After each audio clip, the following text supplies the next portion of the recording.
I will request Dr. Swami Shrikarananda ji, please start your speech and give your presentation. If they have any problem, then I will show the presentation.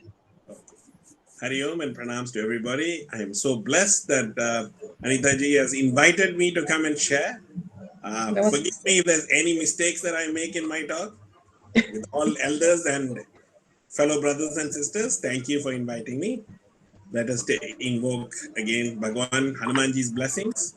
Atulita Balamam Hema Shailamadeham Dhanujarvana Krishanam Yaninam Agraganyam Sakala Gunanidanam Manaranamadisham Ragupati Priya Bhaktam Vatajatam Namami Ragupati Priya Bhaktam Vatajatam Namami. Om Sri Chinmaya Sadguru.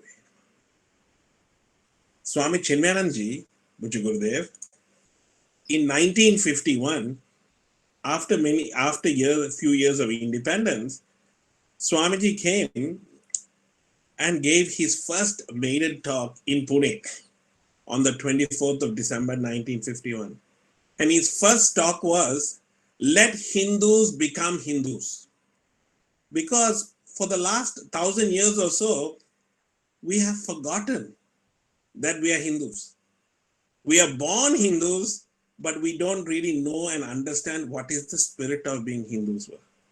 And we all know from our own Ayodhya project, finally we've got what we deserve to get, our Ayodhya back.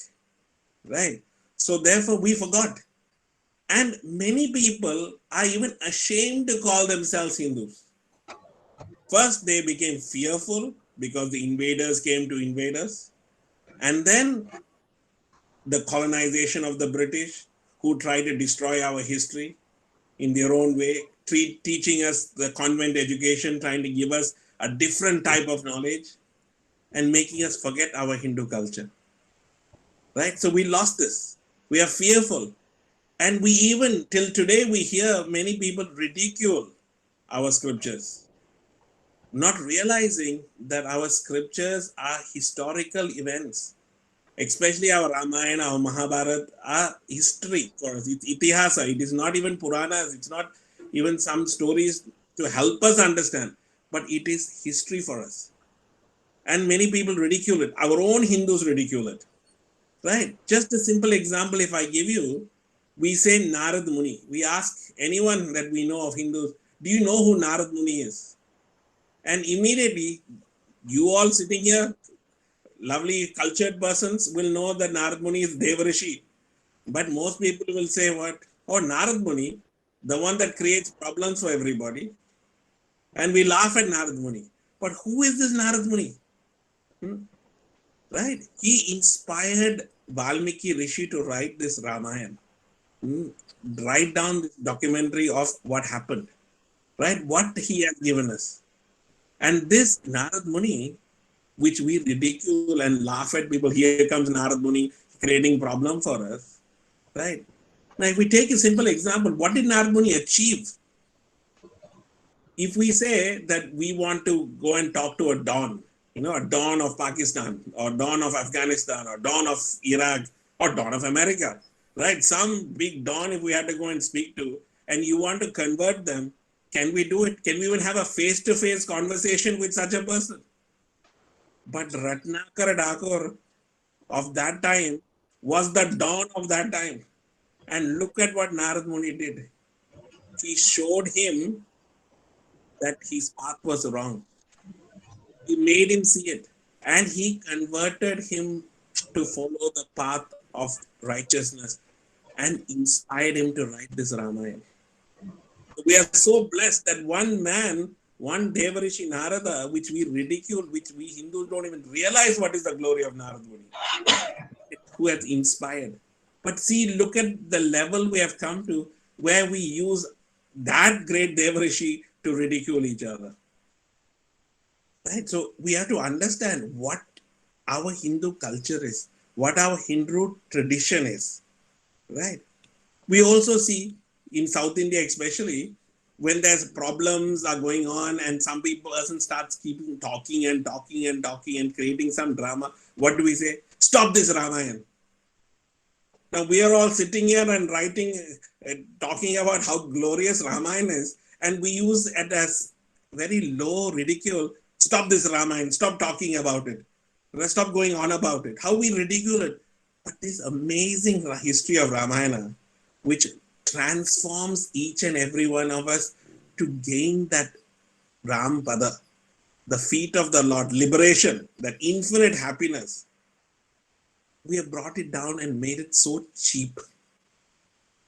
So what I'm trying to say to all of us, friends, is that Swami Chinmayananda, seeing this, felt that let Hindus become Hindus first.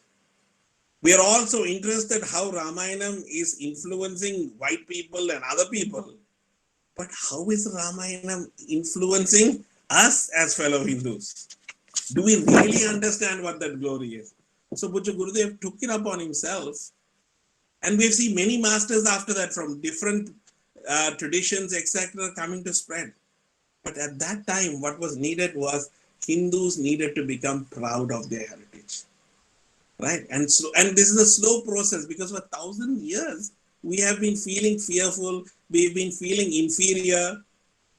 Suddenly, when you see a white person or a Caucasian or somebody in that nature, we suddenly will feel, some important person has come.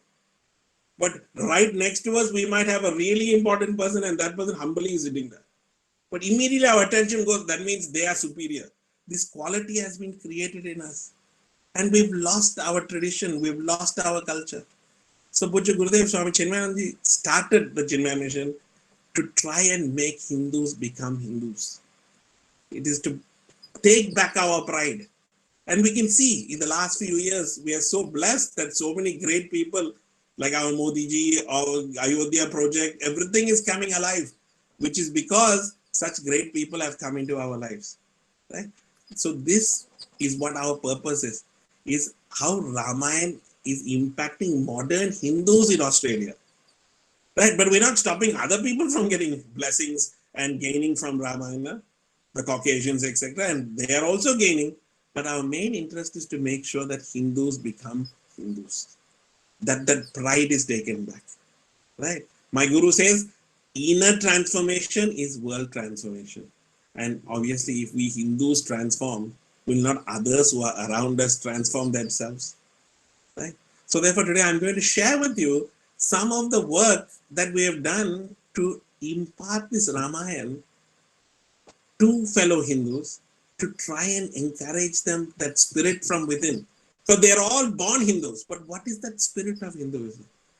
What is that teaching? For that they have to understand what is Ramayana, right? And we find in Australia there are so many different spiritual groups who are propagating this, and we don't have time for bringing everybody. So I will talk about Chinmaya Mission only today, and next time we can look at other aspects, other organizations, what wonderful work they're doing, right? And here in Chinmaya Mission, our main aim is to bring this Ramayana, Gita, etc., and transform the individual, to bring that pride to the individual. So if I can show you my slides as I talk through you to you with it. So Chinmaya Mission brings Sri Rama to Australia. Our own Chinmaya Mission ashram, the ashram that I live in, is called Chinmaya Sannadhi, and our deity is Sri Ram Parivar. Right? And where Lord Rama lives is called Ayodhya. So in this Chinmaya Sannadhi where Lord Rama lives, these are the activities that we run in Chinmaya Sannadhi and in Sydney, plus in all parts of Australia. So therefore we start giving this Ramayana to the smallest child from the age when the child is in the mother's tummy up to the age of 4. It is called Shishu Vihar, right? Where we teach Balakan the simple stories of Bhagwan Rama and try to inculcate that. Then we go on to a little bit older group, 5 to 12 years old, where we teach them about Balarama and about the different characters of Rama and try to show how Lord Rama loves us. Try to bring out from that childhood itself what are the values that Sri Rama lived. Because Sri Rama is a perfect example of how one should live. And that is because from childhood, his mother and father has brought up that Sri Rama in such a beautiful way. So we also must inculcate that in our children's lives. So therefore, this Balvihar is where we teach them this. Then we take it to the teenagers. Now we find that these teenagers,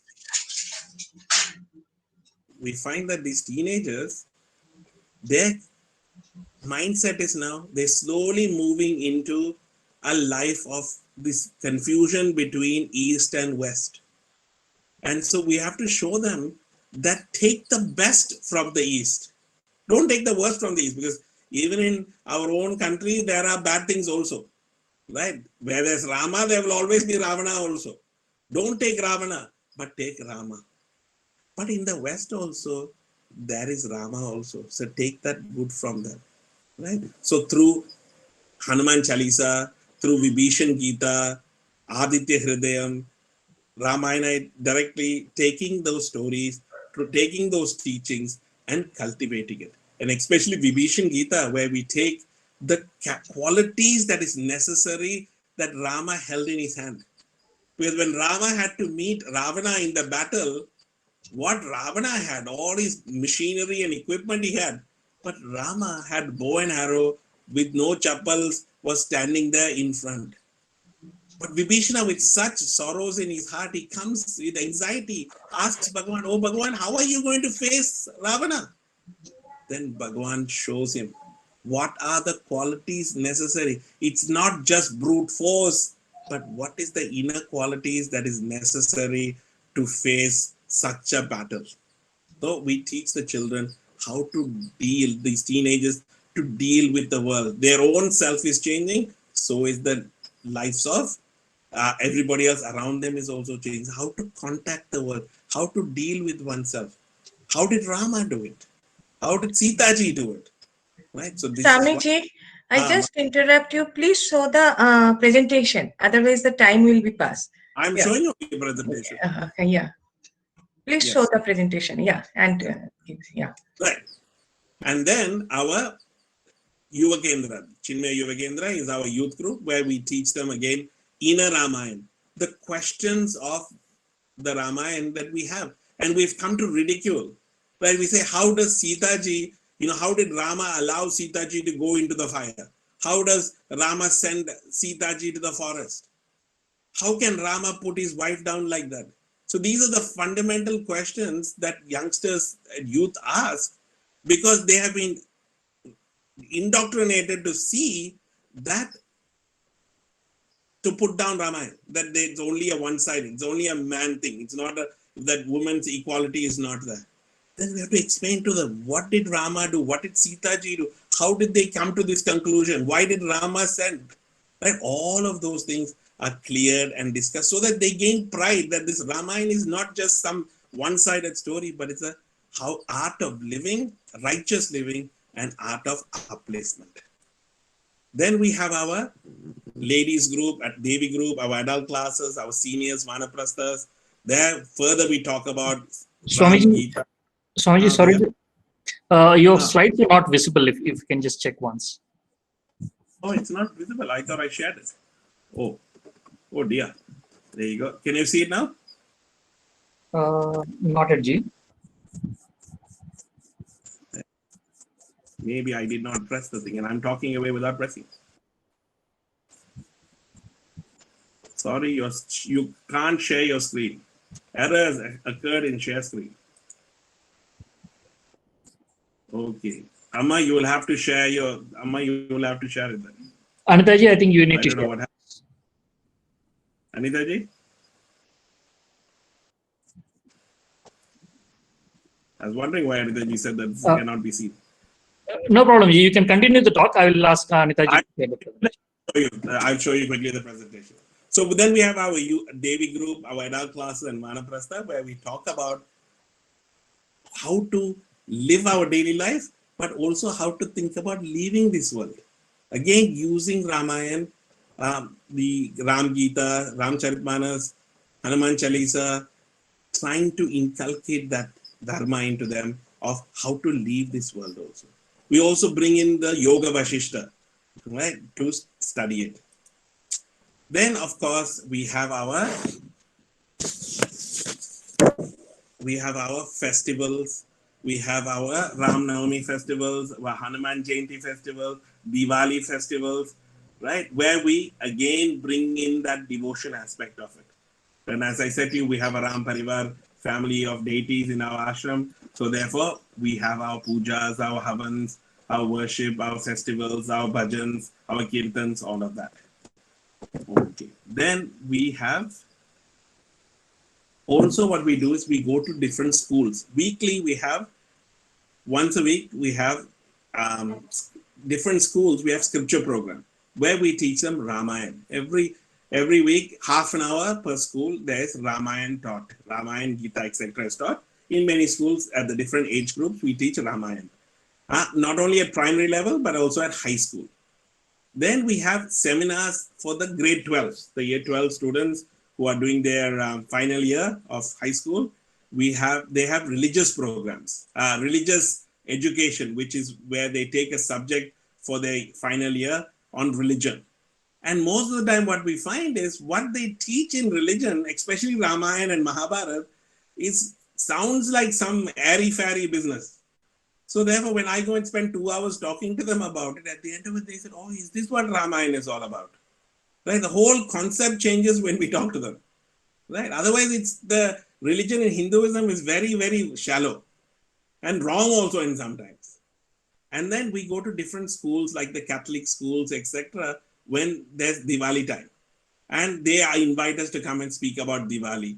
So then our Malaji, who's was the principal of the Hindi school, etc., we both go together. She will dress the girls up in saris and the boys up in a kurta and pajama. And then I will talk about Ramayana, and then we'll give them sweet, and they will light some lamps, etc. So make them understand the glory of Ramayana. What is Lord Rama all about? What is Sita ji about? And how to live their life, right? So we talk about that. Then we have university seminars and workshops on the teachings of Ramayana. So these are some of the things that we do. Then we have public talks.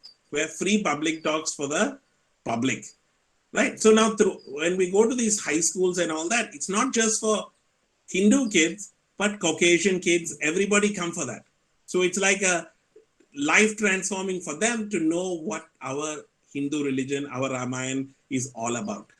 So they get an insight into the joys of our scriptures. So we also run these free public talks on Ramayana, Hanuman Chalisa, and recently I did a talk on Sankat Mochan for 4 days, Vibhishan Gita, Aditya Hridayam, Navvidha Bhakti, Ram Gita, etc. We do public talks for 5-7 days. We do it. And part of that, we do performances also. Our youngsters come together and certain aspects of the Ramayana, we showcase. So if we're doing Balakan, then we will showcase certain scenes from there so that people can visualize it.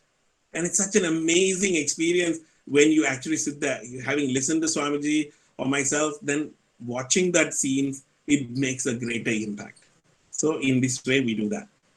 And then we also bring together stage shows as well as performances. Other performances where it is fully Ramayana only. It's not just short skits, but the full Ramayana. And about 14 years ago, we did this special Ramayana called Ramayana at the Park, where we depicted the entire Ramayana in a park, where we invited so many, we had about 10,000 people coming to watch our 2 shows. And the entire Ramayana was done in a park outside. And so many people of all cultures, traditions, religions, color, they all came to watch and were sponsored by our local council. So, and for the council to sponsor such an amazing program was again a great blessing of Lord Rama only. And then we do a stage show. And just recently we did a stage show, Lord Rama, Prince of Power. And I wanted to show that video clip to all of you today, but unfortunately the video clip is not coming out so well on transmission. So I've asked Anita ji if you're interested, she can share that link with you to see a small clip of that stage show. So in brief, this is what we do. Our job is, in brief, this is how Ramayana is transforming Australians Hindus and non-Hindus to become better contributors to society, creating our Ram Rajya. So we always want a Ram, because Rama's kingdom was the best. So we want that to be in every heart. We should have a Ram Rajya of Ayodhya, peace. And we want that peace to pervade, that dynamism to pervade in the country and in the world. So therefore, creating Ram Rajya is what Purpose Chinmaya Mission's main purpose is.